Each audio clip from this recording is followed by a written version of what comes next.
El metro de la Ciudad de México se convierte en mi segundo hogar al caer la noche. Por cuestiones de trabajo, tomo siempre la línea 2, desde la estación Tacuba hasta Tasqueña, y de regreso. Durante meses, mi rutina fue tan predecible como el crujido metálico de los vagones al avanzar. Pero todo cambió hace 2 semanas, cuando noté que un hombre me observaba cada vez que tomaba el tren. Era difícil no darse cuenta.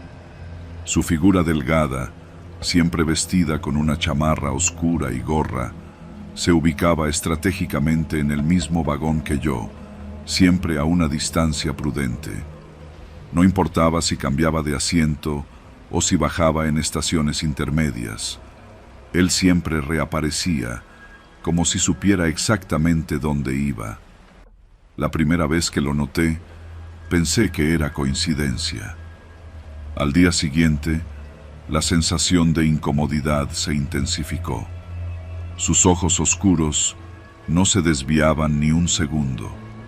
Sentí la piel erizárseme cuando, al llegar a mi estación, se bajó también, aunque caminó en dirección opuesta. Los días pasaron y comencé a jugar con mis horarios. Salía antes, regresaba más tarde. Incluso cambié de ruta, optando por la línea 8 para evitarlo. Pero al llegar a la estación Salto del Agua, mi corazón se hundió al verlo nuevamente. Esta vez no estaba solo. 3 hombres, con una actitud igual de sombría, se encontraban cerca de las escaleras eléctricas, mirándome con la misma intensidad. El miedo se apoderó de mí. En ese momento entendí que esto no era una simple coincidencia. Estaban organizados, controlando mis movimientos. Cada estación parecía tener ojos que me seguían, desde pantallas de celulares hasta las esquinas más oscuras de los andenes. Decidí buscar ayuda. Hablé con uno de los policías en la estación Chabacano, pero él solo me miró con indiferencia y me dijo que debía estar imaginándolo todo. No era la primera vez que mujeres reportaban sentirse acosadas en el metro, pero las cámaras de seguridad no mostraban nada inusual, según él. La sensación de impotencia era asfixiante.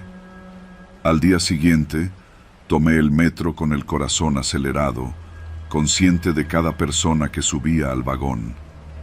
Fue en la estación Ermita donde vi algo que me paralizó. Uno de los hombres sacó su teléfono y tomó una foto disimuladamente en mi dirección. Decidí no bajarme en mi estación habitual. En su lugar, seguí hasta la terminal, buscando perderlos entre la multitud. Pero cada vez que creía haberlos dejado atrás, aparecían en las sombras, observando. Cada paso que daba era un intento desesperado por salir del laberinto invisible en el que estaba atrapada. La paranoia se convirtió en mi compañera constante.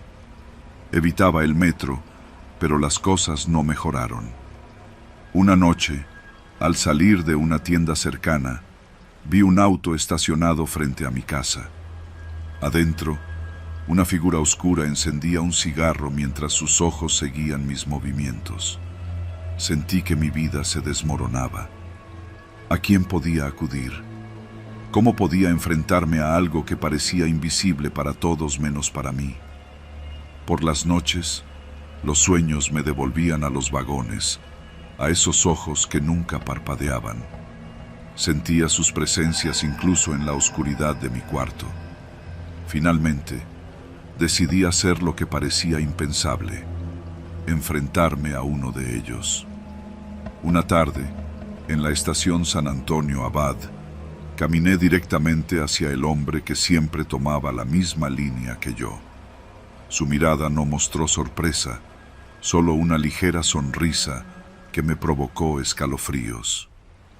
¿Qué quieres de mí?, le solté, mi voz apenas un susurro. Él no respondió, pero me dio un papel doblado antes de perderse entre la multitud. Al abrirlo, Solo había una dirección escrita, junto con las palabras: no te resistas, siempre te encontraremos. Sentí que el suelo se desvanecía bajo mis pies. ¿Qué significaba todo esto? ¿Por qué yo? Desde entonces, he dejado de tomar el metro. Cada vez que escucho el ruido de un tren al pasar, siento que esos ojos aún están ahí, buscándome entre las sombras, esperando el momento justo para actuar. El metro de la Ciudad de México es un caos a cualquier hora, pero a las 6 de la tarde, en plena hora pico, se convierte en un hervidero de cuerpos y rostros ansiosos por llegar a casa. Yo estaba allí, apretado contra la puerta del vagón, con una mochila que parecía pesar 1 tonelada. Dentro, billetes perfectamente acomodados en fajos. Una entrega importante que debía hacer para mi jefe antes de las 8 en punto. Llevaba 2 años trabajando como cobrador para una empresa que no hace preguntas, y yo tampoco las hacía. Sabía que el dinero en mi mochila era sucio, pero mientras cumpliera con mi parte, mi jefe no tenía motivos para sospechar de mí. Ese día, todo parecía normal, hasta que me bajé en la estación Pino Suárez para hacer el transborde a la línea 2. El andén estaba tan lleno que apenas podía avanzar. Alguien chocó contra mí y por un instante mi mochila quedó suspendida entre el tumulto. Me aferré a ella con fuerza y seguí caminando, con la vista fija en el tren que se acercaba. Subí apresurado y encontré un lugar junto a la puerta. Fue entonces cuando me di cuenta de que algo no estaba bien. La mochila que llevaba no era la mía. La abrí apenas lo suficiente para confirmar mi peor miedo. Adentro había ropa sucia, un termo y un libro viejo. Sentí que el mundo se desmoronaba. ¿Cómo pude ser tan estúpido? Alguien había intercambiado su mochila con la mía en el tumulto y yo no había notado la diferencia hasta ahora. Mi corazón latía como un tambor enloquecido. Miré a mi alrededor, buscando al dueño de la mochila que ahora llevaba conmigo. Había demasiadas caras desconocidas, demasiados hombres y mujeres apretados como sardinas. No había manera de saber quién tenía mi mochila, y el tiempo corría en mi contra. Decidí bajar en la siguiente estación, Chabacano, para buscar en el andén. Corrí entre la multitud, gritando un desesperado: «¡Oye, espera! Me equivoqué de mochila». Nadie se detuvo. Las miradas rápidas y desconfiadas me atravesaban mientras intentaba no perder el control. Sabía que mi jefe no aceptaría excusas. Si no entregaba el dinero, no solo perdería el trabajo, probablemente perdería la vida. Me subí al siguiente tren, avanzando de vagón en vagón, buscando un rostro que mostrara la misma confusión que yo sentía. Cada minuto que pasaba aumentaba mi desesperación. Finalmente, en la estación Pino Suárez, vi a un hombre bajando apresuradamente con una mochila idéntica a la mía. «¡Oye, tú!», grité, abriéndome paso entre la gente. Él se giró, sus ojos reflejando el mismo pánico que yo sentía. Corrí tras él, esquivando cuerpos y empujando a quien se interpusiera. Logré alcanzarlo justo antes de que saliera del andén. «¡Esa es mi mochila!», grité, sujetándolo del brazo. El hombre trató de zafarse, pero yo no lo solté. Su rostro se tornó pálido cuando abrí su mochila y confirmé que dentro estaban los fajos de billetes. Antes de que pudiera decir algo, escuché un grito detrás de mí. «Allí está, el ladrón». 3 hombres se acercaban rápidamente, sus rostros tensos y sus manos ocultas bajo las chamarras. No tuve que pensar mucho para entender que no eran policías. «Corre», me dijo el hombre de la mochila, y sin dudarlo, ambos comenzamos a correr. El sonido de los pasos apresurados y los gritos de la multitud llenaban el aire mientras nos adentrábamos en el laberinto de túneles. No sabía quién era ese tipo, ni por qué llevaba mi mochila, pero ahora estábamos juntos en esto. «¿Quiénes son esos tipos?», pregunté mientras corríamos. «¿Quién crees? Los mismos que querían el dinero. Pero parece que ahora están más interesados en ti». Mi mente trabajaba a 1000 por hora. Habíamos tomado la ruta equivocada al bajar hacia un túnel de mantenimiento. Estábamos solos, con el eco de nuestros pasos resonando en la penumbra. «Tenemos que salir de aquí», dije, jadeando. «No hay salida por aquí. Solo hay una forma de arreglar esto. Tú das el dinero y ellos nos dejan en paz». «¿Y cómo crees que van a hacer eso sin matarnos después?». Él no respondió. El sonido de los pasos se acercaba cada vez más. Nos metimos en una sala de equipos eléctricos, cerrando la puerta detrás de nosotros. Apenas logramos bloquearla con una vieja tubería antes de que alguien comenzara a golpearla violentamente desde el otro lado. «No tienen a dónde ir», gritó una voz grave. Mis manos temblaban mientras buscaba una salida alternativa. Había un conducto de ventilación apenas lo suficientemente grande para que pudiéramos pasar. Sin pensarlo 2 veces, empezamos a meternos por ahí. El túnel era estrecho y cada movimiento parecía tardar una eternidad. Podía sentir el aire caliente y viciado golpeándome en la cara mientras avanzábamos. Los golpes en la puerta se hicieron más fuertes, hasta que escuché cómo se rompía y los pasos de nuestros perseguidores entraban en la sala. «¡Los encontraremos!», gritó uno de ellos. Seguimos arrastrándonos hasta que llegamos a una rejilla oxidada. Con un esfuerzo desesperado, logramos abrirla y salimos a otro túnel. El hombre que llevaba mi mochila me miró con una mezcla de miedo y determinación.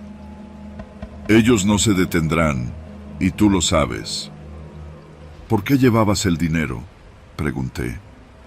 «¿Crees que tú eres el único que trabaja para ellos?». Me dieron el mismo encargo, pero yo cometí el error de hacerlos esperar. Antes de que pudiera responder, una sombra apareció al final del túnel. Nos habían encontrado.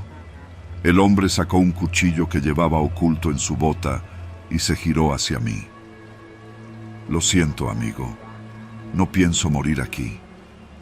Antes de que pudiera reaccionar, corrió hacia los hombres armados, gritando como un loco.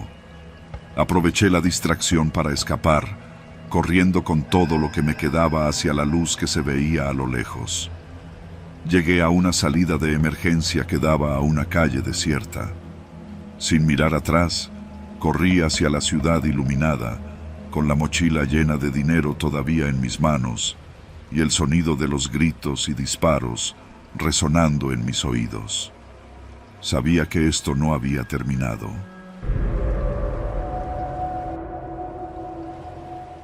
Mi turno empezaba a la medianoche.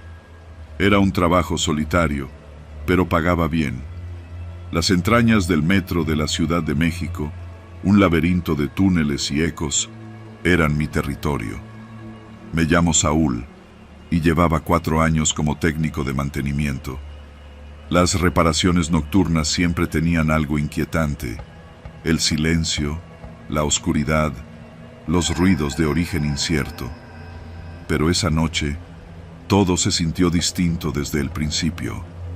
Habíamos recibido un reporte de un fallo eléctrico en la línea 3, justo entre las estaciones Hidalgo y Guerrero. Mi equipo y yo bajamos con nuestras linternas y herramientas. Las luces parpadeaban y el aire olía a humedad y óxido. Una vez en el túnel, el resto del equipo se adelantó, mientras yo me quedaba revisando un panel eléctrico. El ruido del grupo se desvaneció pronto y de repente me vi solo, rodeado de un silencio aplastante. Encendí mi radio. ¿Fernando? ¿Carlos?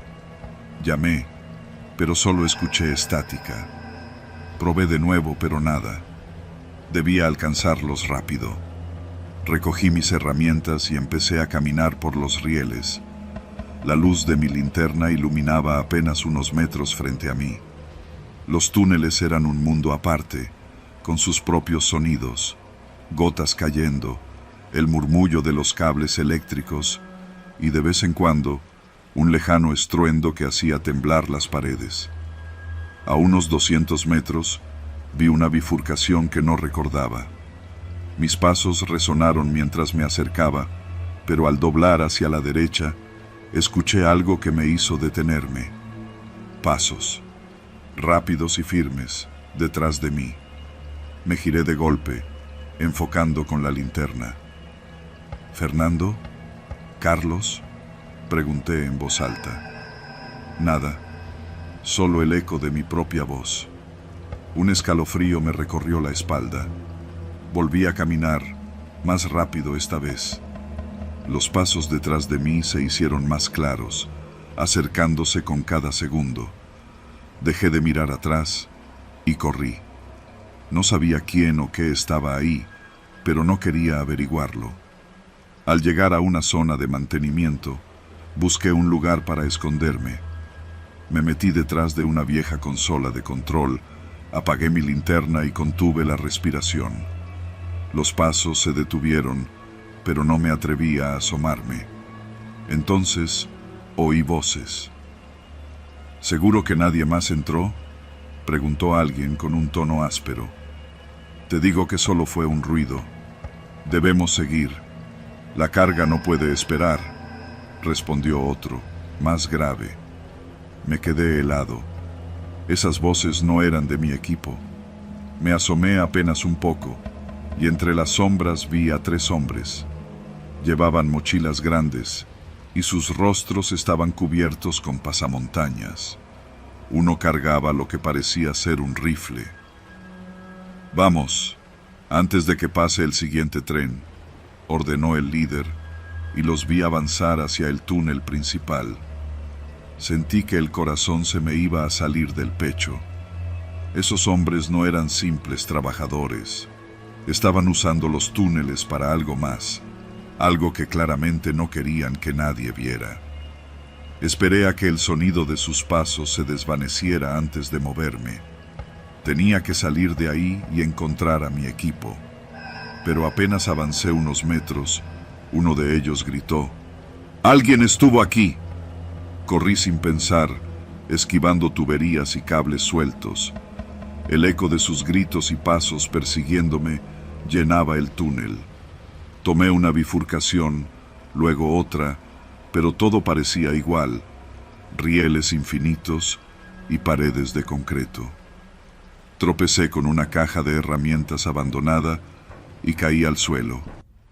Apagué mi linterna de inmediato y me quedé en la oscuridad total. Podía escuchar sus pasos acercándose. Búscalo. No puede haber ido lejos. El tono de su voz era frío, calculador. Sentí una desesperación que nunca había experimentado. Si me encontraban, estaba muerto. Me arrastré lentamente hacia un recoveco entre 2 paredes, tratando de no hacer ruido. Los pasos se detuvieron muy cerca. Debe estar por aquí, susurró uno de ellos. Apreté los dientes y recé para que no me vieran. De repente, escuché el sonido de un tren acercándose desde el túnel principal. Su rugido y las vibraciones hicieron que las paredes temblaran. Aproveché el momento para moverme, siguiendo las vías en dirección opuesta. El tren pasó rugiendo, iluminando el túnel por un breve instante. Eso fue suficiente para ver un desvío que llevaba a una escalera metálica. Sin dudarlo, corrí hacia ella y comencé a subir, esperando que me llevara a una salida de emergencia. Pero mi suerte se acabó cuando oí un disparo. El sonido retumbó en el túnel y sentí una punzada de dolor en la pierna. Caí al suelo con fuerza, apenas sosteniéndome para no rodar por la escalera. ¡Ahí está!, gritó uno de ellos. Me arrastré como pude, subiendo un peldaño tras otro, hasta llegar a una compuerta. Con todas mis fuerzas, la empujé y me deslicé por el estrecho pasillo que había detrás.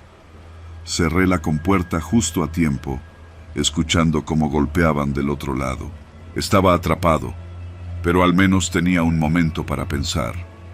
Con la pierna ardiendo de dolor, avancé lentamente por el pasillo. Había que encontrar una salida, una conexión con las estaciones superiores. Después de lo que parecieron horas, vi una luz débil al final del pasillo. Era un panel eléctrico que marcaba la entrada a un pequeño cuarto de control. Me arrastré hasta ahí, cerré la puerta y la bloqueé con una vieja silla. La radio en la pared estaba encendida, pero solo emitía estática. Moví los controles desesperadamente hasta que una voz salió entrecortada. «Estación Hidalgo». «Aquí, Saúl. Estoy atrapado en los túneles. Necesito ayuda», grité. No obtuve respuesta. Los golpes en la compuerta se intensificaron. Sabía que era cuestión de tiempo antes de que me encontraran. Tomé una vieja barra de metal que encontré en el suelo y me preparé para lo que fuera. Estaba solo, herido y sin salida, pero no pensaba irme sin luchar.